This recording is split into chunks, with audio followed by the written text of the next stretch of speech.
Como recurso didáctico en enseñanza de la historia, para obtener el título de licenciada en educación secundaria con especialidad en historia. El jurado está integrado por presidente, maestro Gerardo Daniel Mora Hernández, secretario, maestra Rosa Ortiz Paz, vocal, doctor Milton Corso Estrada, nos acompaña el suplente, el maestro Carlos Mario Gómez Jiménez, y de Degenán nos acompaña también el maestro José Emilio Mejía Mateos. Mucho gusto, maestro. Vamos a proceder. Pueden sentarse, gracias. Buenas tardes, maestros presentes, familia, amigos y compañeros. El día de hoy les voy a presentar mi propuesta de documento recepcional, que son las fuentes primarias como recurso didáctico a la enseñanza de la historia.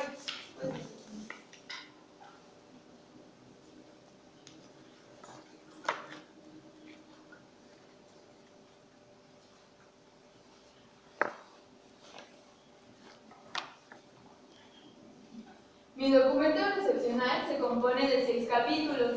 El primero hace referencia al tema de estudio y la propuesta. Básicamente aquí hago descripción del tema y las preguntas iniciales de mi propuesta. El segundo capítulo es la relación de la propuesta con los documentos rectores de la educación.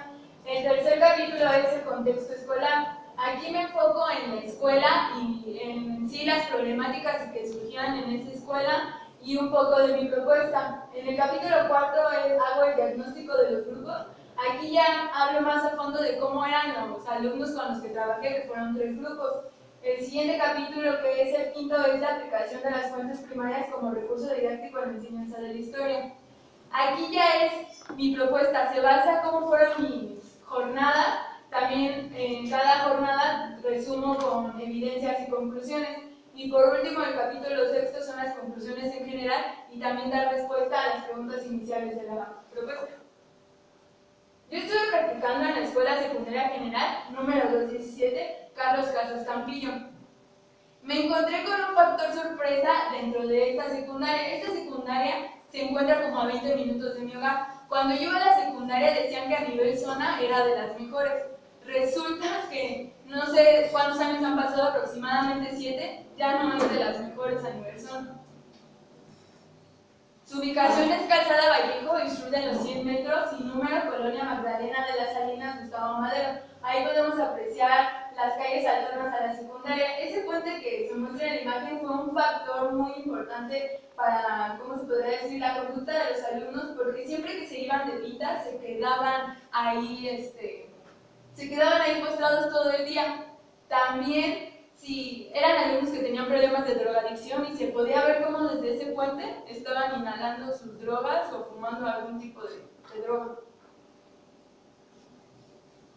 El contexto interno. El contexto interno, como se muestra en la imagen, visiblemente se ve que está cuidado. Sin embargo, en la siguiente imagen, ¿te puedes dar la siguiente? Ya en los salones estaba sumamente descuidado. Aquí había un contraste, los salones de la mañana sí estaban en buenas condiciones y el turno todavía se mantenía como en buena calidad educativa. Sin embargo, para el turno vespertino, tanto los docentes como directivos como las instalaciones que se prestaban para ese turno estaban sumamente descuidadas. El contexto externo. ¿Por qué puse estas 3 imágenes? Con los alumnos, como mi tema es las fuentes primarias, trabajamos con periódicos. Esa es la primera fuente primaria que les presenté para familiarizarlos. Les explicaba que todo lo que hoy en día eran noticias, en un futuro iban a ser fuentes primarias de la época. Entonces, ¿por qué pongo esa imagen? Los alumnos llegaban y me decían: maestra, mire lo que pasó en mi colonia, mataron a mi vecino o mataron a un amigo. Eran colonias marcadas como zonas rojas. Los alumnos tenían muchos problemas intrafamiliares, sus papás se encontraban en la cárcel, tanto papás como mamás, vivían solamente con los tíos, con la abuela, tenían muchos problemas los alumnos, y el contexto externo era un poquito difícil. La matriz de aprendizaje que les muestro es la que trabajé para clasificar a mis alumnos.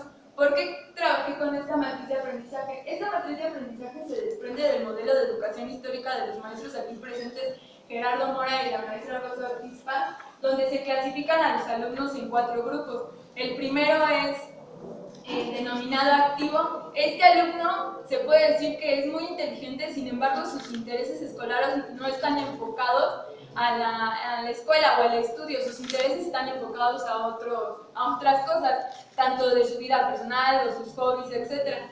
El alumno autónomo es el alumno, que todo yo creo que el maestro quisiera tener. Tienen rutinas de estudio, son tranquilos, cooperan en el trabajo, atienden a la clase, etc. El siguiente alumno es el denominado desordenado. Este alumno tiende a confundirse con el activo porque muchas veces el activo tiene conductas de desorden, sin embargo es inteligente. Un desordenado no tiene ni interés por el estudio y sus conductas pues lo limitan a que llegue a tener interés por el estudio. Por último tenemos el denominado pasivo. Este alumno, a comparación del desordenado, no trabaja como ellos, pero tampoco da lata, solo llega a su mesa, se sienta y se queda calladito. Trabajé primero con el segundo B, bueno, este es uno de los grupos. Yo tuve un conflicto aquí porque tenía tanto que dar Historia Universal como Historia de México, entonces tenía que hacer doblemente planeación. Y para mí hubiera sido más satisfactorio hacer una planeación para enfocarme de lleno a una asignatura. Este segundo B estaba clasificado la mayoría en activos, pero también tenía alumnos autónomos. Era un grupo que se tenía que trabajar rapidísimo porque tenían conocimientos previos de la historia. El tercero A también eran activos autónomos. Sin embargo, este grupo era muy apegado al docente y tenía un niño con BAC o barreras de aprendizaje. Este niño también presentaba problemas de esquizofrenia y se tenía como una rutina si le llegaba a dar una crisis o algo así. El tercero B es el grupo que más trabajo me costó porque eran desordenados autónomos. También había muchos problemas de drogadicción aquí, tenían hasta antecedentes penales ya los chicos a su corta edad. Aquí también tenía un alumno con BAC, pero no tenía tanto problema porque atendía y trabajaba tranquilamente. La enseñanza de la historia. Esta imagen la muestro porque son los recursos que mi tutor David Flores Trejo trabajaba. El maestro solamente se centraba en presentar una lectura y un cuestionario. Así se la llevaba a todas las clases, lectura y cuestionario. Cuando yo les presento las fuentes primarias son todo lo que conocemos que puede ser oral, escrito, imagen de la época, lo que es verídico de la época. Cuando yo les presento las fuentes primarias, muchos se basaban en fuentes escritas, entonces decían ellos, va a trabajar como el maestro David. Sin embargo, como los métodos que yo les presentaba eran lecturas más a profundidad, que hasta en ciertos pasos era como el factor sorpresa de que tal vez no era nada más leer superfluamente, sino se tenían que realizar otras actividades. Cuando yo hago esto, los alumnos dicen que como ellos aprendieron a leer en primero y en segundo de primaria, sin embargo no sabían leer, porque leer no nada más se trata de leer texto y ya. Entonces con los métodos que yo les di, con que eran 4 métodos, trabajamos muchas lecturas y se les hizo fascinante entender desde otra perspectiva, de una lectura pacífica a una lectura apasionada y en cierta manera pues determinadas por preguntas específicas. Les muestro esta imagen porque es la fuente primaria que fue favorita en general de todo el grupo. Puede ser muy sencilla porque solamente son cartas, sin embargo estos chicos tenían intereses por juegos de manos, decían ellos, juegos de manos, juegos de villanos. Entonces cuando yo les digo que este tipo de juegos existían desde siglos pasados, se interesaron más por querer saber qué más había en el pasado que ellos no conocían. También con el uso de las fuentes primarias trabajé con el uso de esquemas u organizadores gráficos. Este es un esquema que trabajé con tercer año. Con los terceros años, por el problema que tenía con alumnos de BAC, trabajaba en cada forzosamente esquema con imágenes, porque el maestro de USAER me comentaba que él se daba cuenta que estos alumnos, si veían el concepto y al lado una imagen, podían comprender mejor la información. Con tercero solo trabajé nivel básico de utilización de los esquemas, en cambio con segundo B ya aplicaban ellos sus esquemas. Aquí voy a narrar un poco de lo que fueron mis jornadas. La primera jornada que trabajé fueron las actividades alentadoras o talleres de inteligencias múltiples. Con los segundos solo pude trabajar la realización de un telescopio que se ve del lado derecho, de un telescopio de Galileo. Ellos reproducieron con diversos materiales su propio telescopio.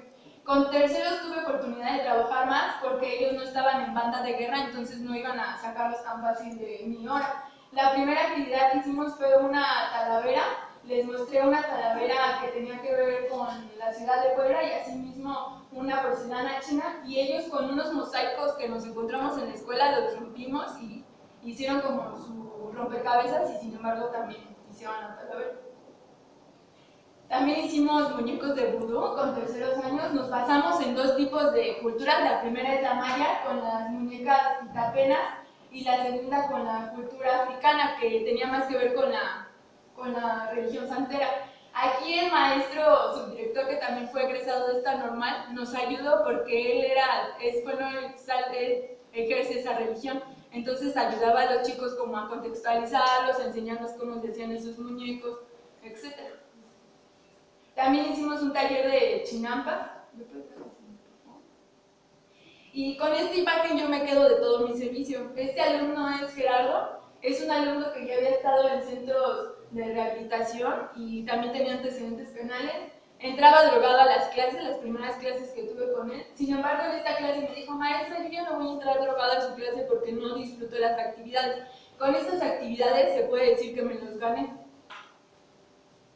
La segunda jornada es el taller de museología o galería de arte al aire libre GAL, trabajado por los alumnos de segundo año. ¿Por qué los trabajé con ellos? Porque eran alumnos más comprometidos con el trabajo, con el estudio.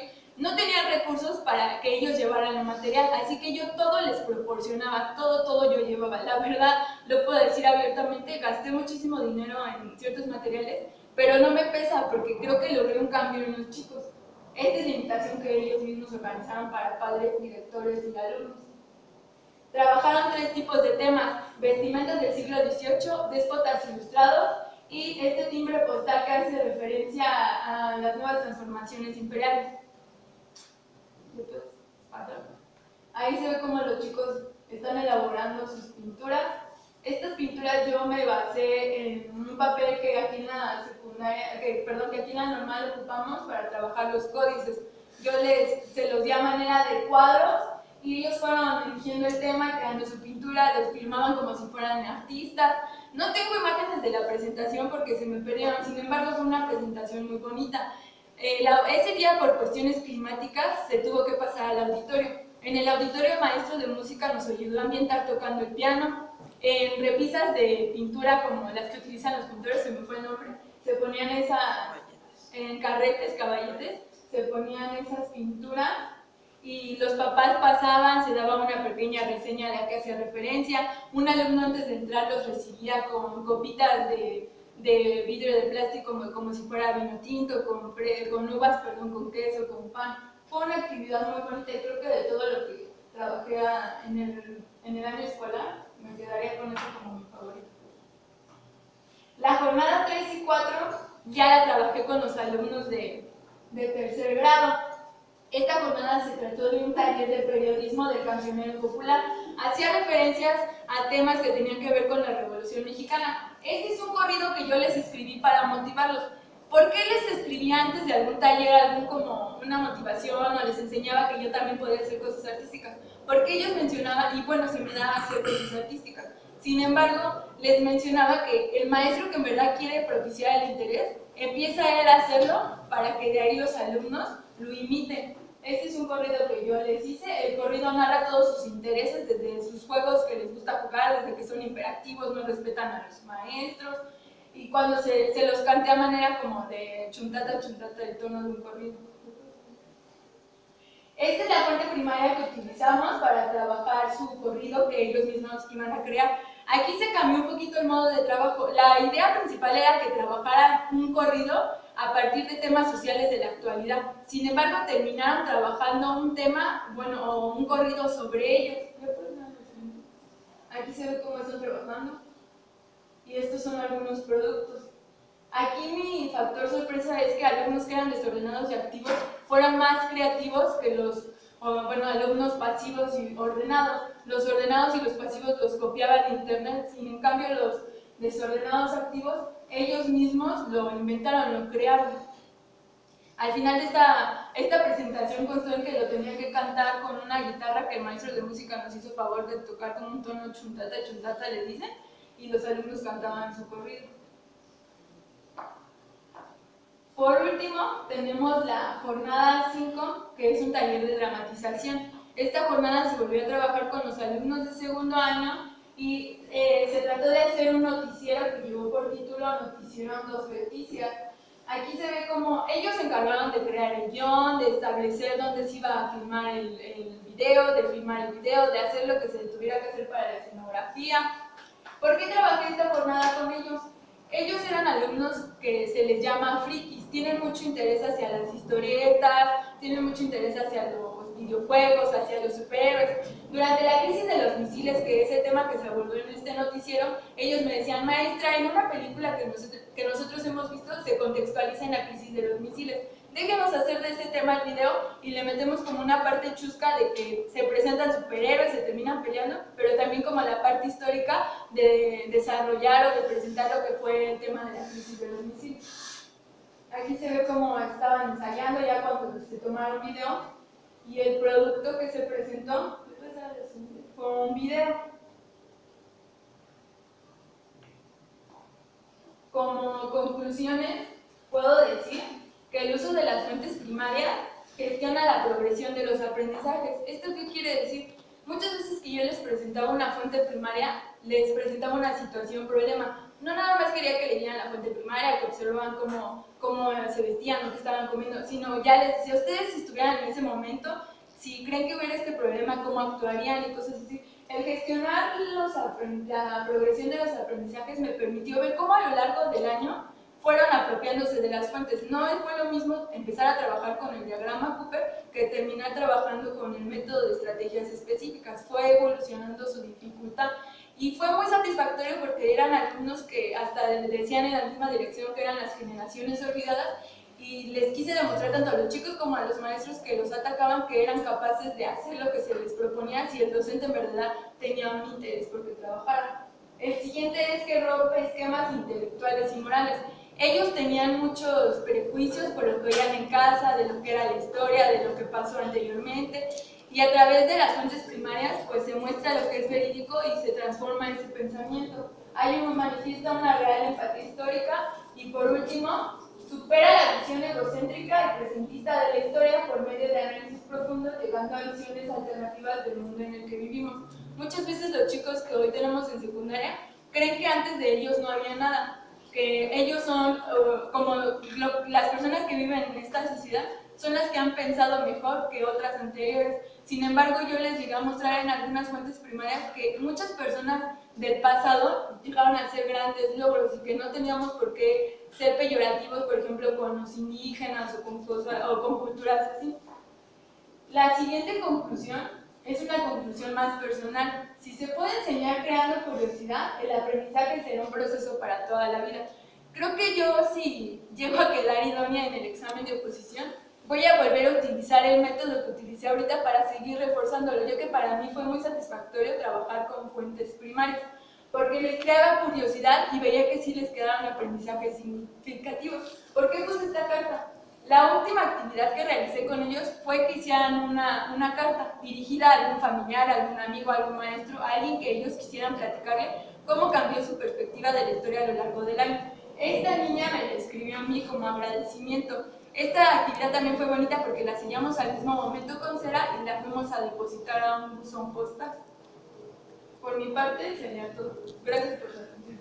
Muchas gracias. Por favor, apaguen el cañón.